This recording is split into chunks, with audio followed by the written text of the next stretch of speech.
¿Qué tal todos? Buenas tardes, bienvenidos. Gracias por acompañarnos a esta hora. Un poquito tarde hoy, disculpen, problemas técnicos, pero ya estamos por aquí. Queremos compartir con ustedes información sobre inmigración, por supuesto, con los abogados de Gallardo Law Firm, como cada tarde de lunes a viernes. Y hoy con nuestro querido abogado Jesús Novo, abogado de inmigración de Gallardo. ¿Cómo está, abogado? Buenas tardes. Buenas tardes, Mario. Muy bien, ¿cómo estás tú? Muy bien, y hoy justamente quería tocar con usted, abogado, el tema de esta información que ha dado ICE, que reveló las cifras por países de personas que tienen órdenes de deportación. Hay un reportero de Fox News que consiguió esta información y yo la voy a estar compartiendo. El, También quiero hablar sobre la situación en la frontera que se está complicando bastante. Hay muchísima gente que está cruzando justamente por miedo a los cambios que puedan venir con Donald Trump. Aquí tienen algunas de las cifras por países. Afganistán, personas con órdenes de deportación, inmigrantes con órdenes de deportación, 1.700. Albania, 1.800. Bangladesh, 4.800. Y bueno, así, por ejemplo, Brasil, 38.600 personas con órdenes de deportación. China, 37.000. Colombia, 27.000. Vean ustedes los números. Cuba, 42.084 personas con órdenes de deportación. La República Dominicana, 12.000. Ecuador, 31.000. El Salvador, increíble la cantidad de personas con órdenes de deportación del Salvador, 203.822. Bueno, son algunas de las cifras. Les decía, hay muchísimas más. Eh, ahí tienen, se las puedo compartir con Guatemala, 253.000, Honduras, 261.000 personas con órdenes de deportación. Es una barbaridad y todas estas personas están a la espera de ser deportadas y es justamente parte de la promesa del presidente Donald Trump de deportar a muchas de estas personas que tienen estas órdenes de deportación, abogado. Sí, el reto que va a presentársele a esta administración es los países que no admiten, que no reciben a las personas que tienen orden de deportación, Cuba, Venezuela, Nicaragua. ¿Qué van a hacer con estas personas? Se ha hablado de que los van a mandar a otros países, pero no sé cómo es que se va a hacer esto. Me llama la atención de verdad el número de Cuba, me parece sumamente bajo, honestamente. Eh, pero bueno, si esa es la figura oficial, pues sencillamente será eso. Me parece que, honestamente, me parece que hay muchos más que eso. Eh, pero el problema que va a presentar la administración es cómo deporta a los cubanos sobre todo, cómo deporta a los venezolanos. Sí, varios abogados de migración han dicho lo mismo, que les parece que esa cifra es extremadamente baja, que no refleja la realidad. Y justamente esta semana hemos estado recibiendo un montón de llamadas de personas que han cruzado la frontera de manera indocumentada, de manera ilegal y no logran pasar las entrevistas de miedo creíble y son devueltas a México, muchas de ellas con órdenes de deportación, justamente. Sí, y una cosa que quizás no hemos nosotros insistido, a pesar de que lo hemos dicho, pero quizás no hemos insistido en todo lo que debemos haber insistido fuertemente en eso, es que cuando uno va a hacer una entrevista de miedo creíble, no solamente tiene que hablar de lo que le pasaba en su país, por ejemplo, los cubanos, no solamente tiene que hablar de lo que le pasaba si tuvo problemas, salió al 711, estaban los videos y lo estaban buscando, también tiene que hablar de los problemas que tuvo en México. O sea, porque de lo contrario, tú no tienes ningún problema, tú vives en México, ya te encontraste un lugar donde tienes seguridad, si no dices que tuviste problemas. Ahora, sabemos que en México la gente tiene muchísimos problemas y eso es lo que tienen que decir. Hemos tenido clientes que se han quejado de que les preguntaban, bueno, ¿pero qué te ha pasado en México? No le preguntaban nada de Cuba. Y entonces todo era sobre México y ellos no sabían por qué le estaban preguntando sobre México. Honestamente, es que tienen que hablar de México porque de lo contrario, no hay una razón para que ellos se traten de ir de México. Si ya lograron escapar de la persecución en sus países y llegaron a México y no tienen ningún problema en México, pues obviamente no, en los Estados Unidos no lo va a recibir aquí. Así que tienen que hablarle de los problemas. De nuevo, no es que yo le estoy diciendo que inventen problemas, sabemos que en México todo el mundo tiene problemas. Son perseguidos por las pandillas, son perseguidos hasta por el gobierno. Así que definitivamente tienen que mantener en mente, tienen que tener pensado bien su caso, no solo de la persecución que tienen en su país, sino la persecución o el problema a los que se han visto sujetos en México. Sí, que es justamente algo que está sucediendo y que las personas no se preparan. Entonces, cuando llegas y el oficial de inmigración de los Estados Unidos te dice, Te lo dice muy sencillo y muy fácil. Aquí hay una aplicación que se llama CBP One. Esta aplicación dice la ley que usted para pedir asilo aquí tiene que hacerlo a través de esta aplicación. ¿Por qué usted no lo hizo a través de esta aplicación?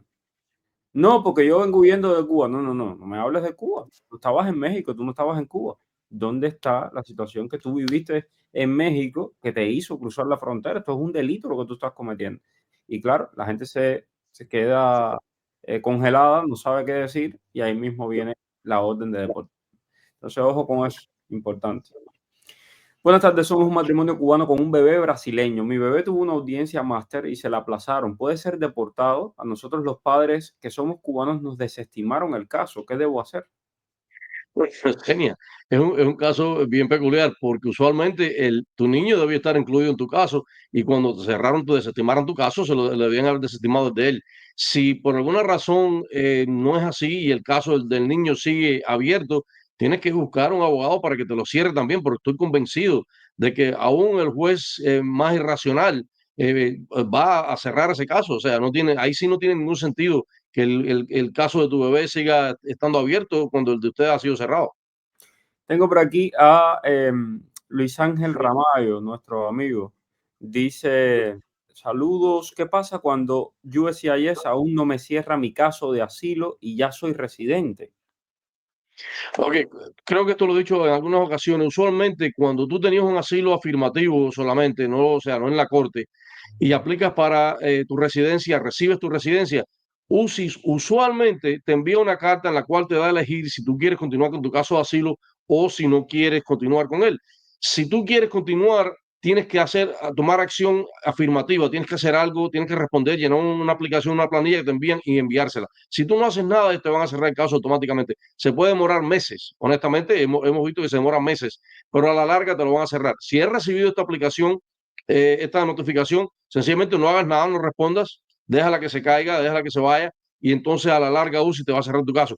Tú puedes verificar constantemente buscando, ¿sabes? Con el número de recibo de tu asilo, cuando lo presentaste para ver en qué estatus está. En cuanto diga que está retirado, pues entonces ya sabes que no hay problema.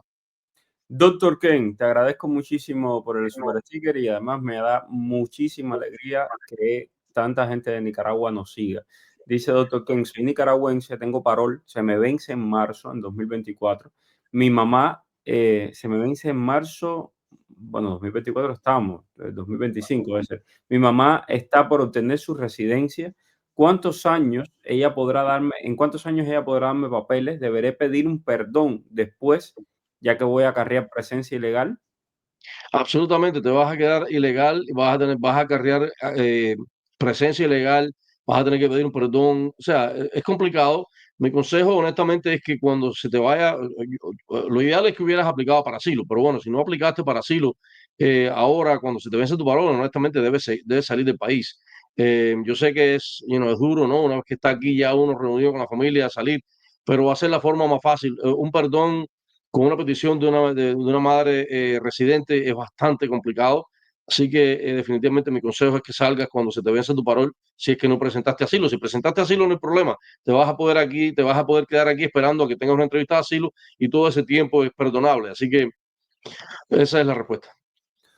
Adela, mi hijo es balsero con orden expedita, asilo pendiente desde el 2022 casado. ¿Su papá puede ponerle una reclamación familiar? Sí, Adela, se la puede poner. El problema va a tener el mismo problema que tenía aquí el doctor, ¿no? Si él tiene una orden expedita y no han hecho nada en cuanto a esa orden, porque de nuevo, muchas de estas órdenes no están firmadas y se pueden arreglar y se le puede quitar. Pero si no han hecho nada y sigue con su orden expedita de deportación, pues obviamente cuando el padre le ponga su petición va a tener que salir del país, va a tener que hacer varias cosas, pedir perdones y todas estas cosas. Digo perdones porque tiene que pedir un perdón para una readmisión, tiene que pedir perdón para ilegalidad, o sea, son varias cosas que tiene que hacer. Muy complicado, pero sí lo puede hacer definitivamente. Abogado, ¿qué pasa si una persona con el asilo abierto quiere viajar? Me imagino que es a Cuba. Ok, si tienes el asilo abierto y viajas, o me imagino que debes tener un permiso, ya sea un advance parole o algún tipo de permiso de viaje. Ya tiene la residencia. Ah, ya tienes la residencia. Bueno, pues te puede pasar lo mismo que le pasa a todos los que viajan que han hecho asilo. Obviamente, no porque tengas el asilo abierto, sino porque en algún momento pediste asilo y ahora resulta que regresas al país donde decías que tenías miedo de ser perseguido. Así que esto puede ser un problema si definitivamente no porque tengas el asilo abierto, sino porque pediste asilo en algún momento. Ujú. Ok, cuando piden el parol humanitario, ¿cómo se procesará el parol de reunificación familiar? Porque se hace por el mismo formulario. Bueno, sí, no veo la razón por la cual lo cambien. Esto es, o sea, el parol de reunificación familiar es algo que no tiene nada que ver con el parol humanitario este. Sí, se hace en el mismo formulario, en la misma forma, en la misma aplicación, Ujú. pero definitivamente es diferente. O sea, tienes que subir ciertas cosas que no tienes que subir en el otro parol, tienes que, todos los attestations y toda esa cosa. Así que pienso que siga, porque eso le quita un peso grandísimo al consulado y me imagino que es la forma más fácil de hacerlo. Los gobiernos republicanos tienden a, no siempre, pero bueno, por lo menos tienden a hacer los gobiernos pequeños. Y esto es algo, una de las cosas que definitivamente pondría un gobierno pequeño, ¿no? O sea, el consulado no tiene que encargarse de hacer fila, de hacer entrevistas y todas estas cosas. Así que esperemos que continúe igual. Ok. Gracias por el trabajo de ambos. Aún tengo una duda. Al subir el PDF de la I-765, la hoja de la firma, ¿la subo aparte o la imprimo y escaneo el documento completo? Creo que tienes que someterlo con todo junto. O sea, me imagino que estás aplicando por primera vez. Si estás aplicando por primera vez, definitivamente tienes que subir todo junto para que no tengas problemas. Así que sí, lo escaneas todo y lo sometes todo en el mismo file, en el mismo PDF. Cubano de Cuba ya está después del 21 de enero. Dice, con cartas de vecinos atestiguando y una citación de la policía en mi poder por mi opinión política, ¿se puede ganar bajo el MPP? Bueno, el MPP no existe todavía, eso existió anteriormente, pero ahora no hay. Si lo que quieres decir es que si se puede ganar un asilo, bueno, definitivamente todo va a depender de una citación de la policía, a ver qué es lo que dice esa citación. Cartas de vecinos, bueno, que van a atestiguar a esos vecinos. De nuevo, si tú tienes un asilo, tú has sido perseguido de verdad y tienes serios problemas en Cuba, pues que es muy fácil tenerlos, ¿no? O sea, no es que va a ser algo extraordinario. Eh, definitivamente vas a poder ganar tu asilo. Acuérdate que, y esto lo han dicho muchas veces los abogados, el 80% del caso de asilo depende de la historia de la persona y de qué tan convincente sea la persona haciendo su historia, que pueda convencer a un juez. Entonces, La mayoría de los asilos que se niegan por falta de credibilidad. exacto. Soy 220A, tengo fecha de corte en el 2027. Mi esposa es americana y se quiere casar. ¿Qué pasa en ese caso? Buenísimo. Tu novia, dice mi novia. Si tienes I-220A, cásate con tu novia ciudadana. Obviamente, ella te va a poner una petición y puedes hacer un perdón anticipado, o sea, un perdón condicional desde aquí. Eso es tu mejor forma. También podrías pedir un parol en algún momento, quizás ya teniendo más elementos, estás casado con una ciudadana americana, quizás eso te ayuda a que te den tu parol y no tengas que hacer del país. O sea, tienes varias opciones.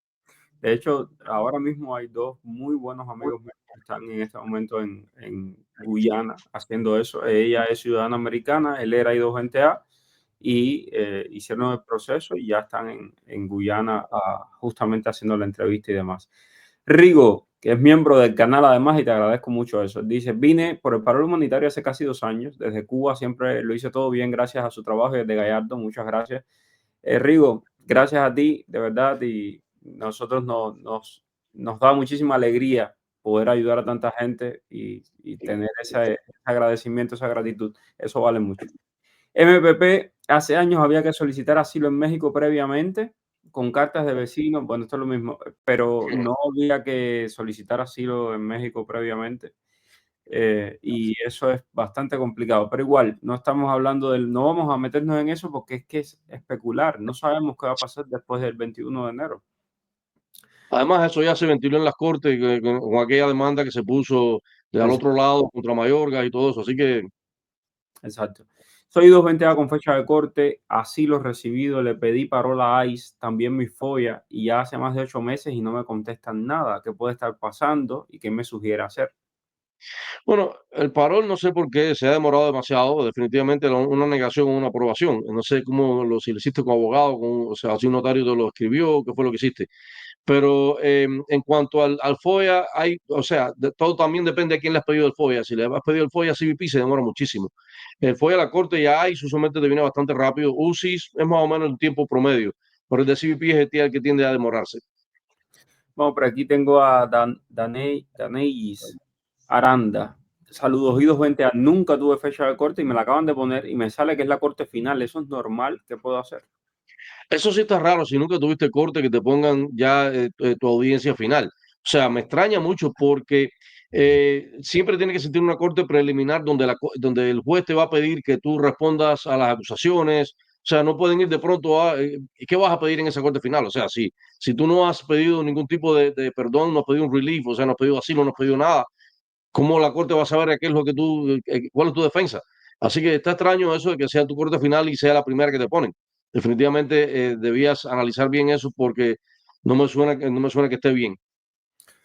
Tengo 2 tickets de tránsito simples. ¿Me pueden detener en mi cita de chequeo de ICE el año que viene ya estando Trump?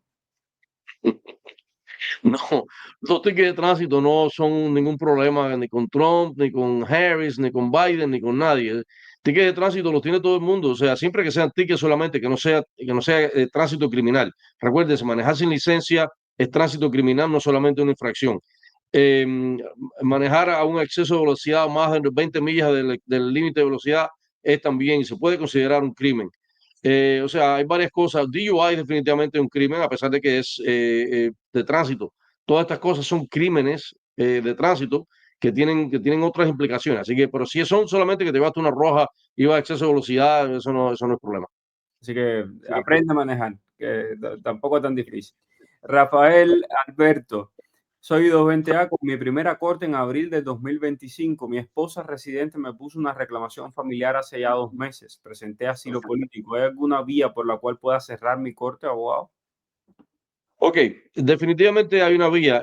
Lo que pasa es lo siguiente, la Corte asume que si tú tienes una petición familiar puesto y tienes ido 20 años, no hiciste una entrada legal, tienes que salir del país, por lo tanto no te van a dejar la Corte abierta porque eso sería una autodeportación. Entonces hay una directiva del juez de inmigración administrativo que le manda a decir a todos esos jueces que cierren esas cortes cuando existe esta situación.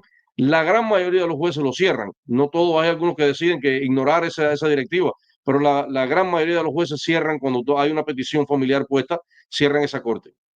Ok, tengo por aquí a Rosa Rosario, pregunta, ¿esas personas con orden de deportación no tienen estatus en este país? Saludos de Nebraska, tiene que hacer un frío de arriba tremendo ahora.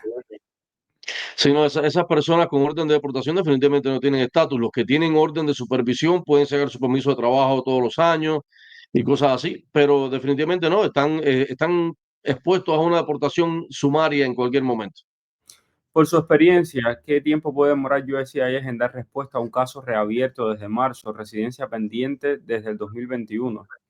Mi niño menor y yo somos MPP. Bueno, de nuevo, los tiempos varían muchísimo. Yo espero que te hayas hecho partícipe de la clase de aquella en la demanda de la que hablamos ahorita con el MPP. Si llegaste antes de julio 19, creo que es, o no, bueno, una fecha en julio del 2019, si llegaste a México antes de esa fecha y pediste asilo en la frontera, vas a ser parte de ese grupo. Así que ahora, ¿cuánto se demora? Honestamente es muy difícil saber cuánto se demora. Por aquí, ¿cuántos cubanos son los de la orden con órdenes de deportación? Al menos 42.000, según las cifras que ha dado ICE. Al menos 42.000. El Lachi, tengo a mi abuelo enfermo, quiero ir a verlo, tengo residencia, no hice asilo. ¿Qué pasa si voy? De pasar no debe pasar nada. ¿Qué es lo que pasa con todo esto? Y esto lo he dicho hasta el cansancio y lo voy a seguir repitiendo para que la gente entienda y para que se cure en salud. Sencillo, si usted vino por la frontera, usted entró a este país pidiendo refugio porque a ver, te lo pongo en ABC. Tú eres el vecino y resulta que tu esposo te caía a golpe o tu esposa te caía a golpe y te fuiste a la casa de al lado y le tocaste la puerta de la casa de al lado y le dijiste, déjame entrar a tu casa porque al lado tengo problemas, me están dando golpes. Te dejan entrar. Ahora, y te dejan vivir ahí en esa casa, que no es tu casa. Y eso es lo que yo quiero que la gente entienda, porque lamentablemente nos perdemos un poquito a veces. Entonces, estás viviendo en una casa que no es tu casa, porque te caían a golpe en el otro lado. Ahora, ¿qué tú pensarías si qué pensaría el dueño de la casa si tú te vas para la otra casa y te vas a tomar el té allá y te vas tú sabes, voy a ir a tomar café allá al lado con la persona que me daba golpe, voy a estar, te van a decir, no, vete para allá, para tu casa, ¿no? Esa es la idea. Y más o menos así es lo que pasa. Usted llegó por la frontera pidiendo refugio, escapando de una dictadura, la de Cuba, la de Venezuela, la de Nicaragua. No es lógico que tú te vayas para esa dictadura. ¿Me entiendes? Por ahí van los tiros. ¿Qué pasa con esto? No te van a hacer nada, pero si después cuando te vayas a ser ciudadano, te puedes salir y lo que tú dijiste en la frontera está ahí.